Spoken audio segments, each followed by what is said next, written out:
Is it because of the state of the road, or we are too slow? No, they're just generally driving slow. Also partly because of the production that's going on.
Kidogo. Are you comfortable, really? Today is not the day for comfort, sorry. Unfortunately.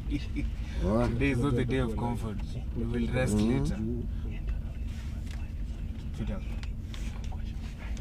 Nisaidie na simu yako. I can't use the internet here because it's on call.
Imash. Nakusikia.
All right. All right, Eric, that's right. We want to engage him on all of that right now, but Bwana CS has been binging on the Nation products right here, Business Daily, Daily Nation, and getting our insights and what we have documented for Kenyans to know about the national budget 2026-2027 this year. However, I want to engage him a bit on the spend side of things. One, on the government's approach towards adoption of zero-based budgeting against incremental budgeting as it were previously. Bwana CS, this 2026-2027 budget is under serious, sharp criticism from the opposition, from civil society, and the like. And one of the things that you have been championing so much has been the adoption of zero-based budgeting against incremental budgeting. They said this is a bloated budget. I'd like to get it right from you where we are at with the adoption of zero-based budgeting against incremental budgeting before I ask the second question after that. Thank you very much. First of all, let me point out that a lot of comments, negative comments around the size of the budget is informed by, I think many of these people who are commenting have not looked at the details of the budget to just determine what has cost the budget to go to 4.8 trillion. If you look at the budget, you'll realize that the one line that has the highest increase is the line that we call CFS, or Consolidated Funds. Correct. CFS is basically debt repayment and pensions, and these are figures or numbers that you cannot change. Correct. Because if debts become payable, you'll have to pay them. Correct. And if pensions become payable, you will have to pay them. And you know, we have been operating a pension system which is not contributory. So it is the government paying for pension. So you will find that pension payment, CFS payment has increased from 1.36 to 1.501 trillion. So that is the heaviest increase in the budget. It's not even the recurrent expenditure some people want to believe. But now let me talk about zero-based budgeting. Remember, we indicated last year that this year will be the first year for implementation of the zero-based budgeting. Correct. And we exactly implemented that. But you see, for us to actualize full potential of zero-based budgeting, it will take about 3 years. So this is the first year of implementation. There are still challenges, but I am happy that largely we prepared our budget based on zero-based budgeting, where every expenditure was justified before being captured. And that is why you will see, for example, in certain state departments like energy, we have reduced the budget for energy significantly to now only 35 billion. Why? Because we realized out of this engagement that a lot of projects that are being funded through that state department are commercially viable projects that can easily be implemented outside the normal budgeting process. And that is why we have taken them out and planning to support or finance those projects through the National Infrastructure Fund and PPP models. So we have largely prepared this budget on the basis of justification of every expenditure, as opposed to what has previously been the case of incremental budget. But I wouldn't say it is perfect, because this is the first year of implementation. There is already a tool that we have that we gave to state departments and various MDAs to use, and that tool has been used, but it is still under being tested and refined. So in the next financial year, it will be better. And the third financial year, it should be perfect. So that is where we are as of now. Okay. Great. The reason why I was asking about the adoption of zero-based budgeting is because you have also been a proponent of doing away with supplementary budgets. And we have seen that in the last financial year, you've only had one supplementary budget. Do you foresee a time when we will not have any supplementary budgets, given the size of the budget, particularly in this 2026-2027 financial year? Yes, I've actually been a proponent of proper planning. And I've said before that the problem that we have, that we are not linking plans to budgets. And that is why in my speech today you will hear a lot of emphasis on planning and what we intend to do, and introduce the planning bill. Remember, in this country we have laws governing public finance management. We have laws governing procurement. We have laws guiding or guiding on asset management, but we don't have any law on national planning. And so that is a law that we are going to introduce this year, so that we can have proper plans. Because again, if you don't plan well, then you cannot have a good budget and even a good financial plan. Now, that is one thing that we are going to do. But I want to just point out that last year, if you noticed, we tried as much as possible to capture most of the expenditure and align the budget to reality. And that is why, if were it not for some disruptions that we have seen, especially the war in the Middle East and a bit of underperformance of KRA, we were literally not going to have, there was going to be no need really for supplementary budget. But we've done one supplementary budget. We may bring a second one, but the second one we are bringing is just to align donor-funded projects, and not really to put more expenditure into the supplementary budget. But that is one first step. In this financial year, I am looking at a budget that if we have to do supplementary budget, should be one. But I project that we may do a supplementary budget, because this war is very difficult to assess as at now. And if the war is going to continue, then we may be forced to again reassess our expenditure to align it to the realities and the revenue collection. But going forward, and in the event that there is no disturbance and there is no emergency like flooding, like drought or anything of that nature, we should have only one budget. Only one budget. In the event we have some disruptions or shocks, whether internal or external, then obviously supplementary budget may be necessary. But I'm looking at a situation where this country, we in the next 2 or so years, in the event there is no disruption, we should not have any supplementary budget at all. Because that is the ideal. That is where we should go. That is what good planning is all about. All right, fair point. Let's now handle the elephant in the room, Bwana CS. 1.01 trillion in deficit. How do we plan to plug this? And why I ask this question is because our revenue raising measures are not optimal. One, KRA has been making quite some good progress around that, digitization, reaching out to Kenyans, a lot more tax amnesty programs we have seen coming up, especially from the previous finance bills that have been passed, finance acts, I must mention.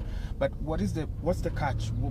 How are we going to raise this 1.01 trillion Kenyan shillings, given that we are also exceeding our runway as far as foreign or international debt is concerned?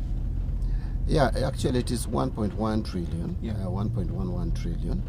That is the deficit that is being proposed or projected. Yes, there is still opportunities under revenue collection and domestic revenue mobilization, because we still believe and we know that KRA is not performing optimally. Remember, there was a period of GDP as ordinary revenue. Now it has come down to just, well, slightly over 14%. That means clearly either A, we come from people who are not those other people. Those are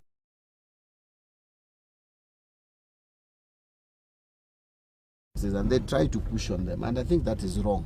We need to allow broadening of the tax base, bring everyone who is supposed to pay taxes. There should be no excuse or at all, because those of us, you and I, who are on payroll, we pay taxes. And we have no choice. We cannot even, there's no discussion. But there are people who also make even probably more decent income than what you make, actually go scot-free. And that is one thing that we need to avoid. So we are working around that space. Looking at the finance bill today, you will see a lot of reforms in that line. And again, also, we are doing a lot in terms of administrative measures at the KRA to make sure that it becomes more efficient. But now, coming to your question about how do we plug this deficit, obviously, deficit can only be financed through two things, because that is the deficit after grants. You can only finance it through actually you finance deficit through one thing, that's borrowing. But the borrowing can be both domestic and external. External borrowing is not very certain. Now, first, Kenya has moved to a level where getting concessional loans from the multilaterals is becoming not easy, because they're looking at Kenya as a big economy.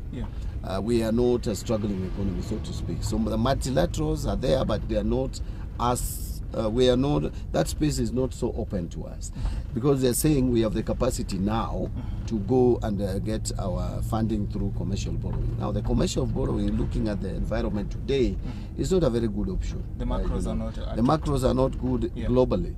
You know, when you have an environment with high inflation, an environment with the economic disruptions, supply chain disruptions and shocks, obviously people will be asking for more to give you money. The investors are asking for more. So you'll find that the rates are now not very, very appealing and very attractive. So now what you are left with is also to come domestic. Now, coming to domestic also has its challenges. One, you are crowding out the private sector. Two, the interest rates will start rising. So we are balancing these two, and that is why you can see for external borrowing we have only projected about 116 billion, and the rest is from domestic borrowing. But there are some negotiations that we are carrying out. I will tell you, we are a bit lucky that our discussion with the World Bank is progressing well. If that happens, then we'll reduce the domestic borrowing. Great. CSA is little runway to go for external debt particularly, but we'll be engaging him shortly a lot more to discuss this, and of course we'll get into the finance bill later on. Back to you, Eric, Mariam and Philaris in studio.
You know, you need go to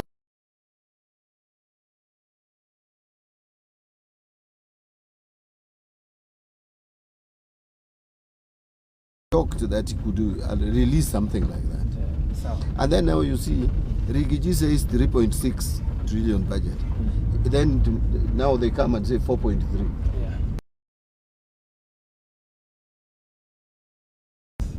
Now they have at 4.3. Tomorrow they will be at 5. Oh my God. Anyway.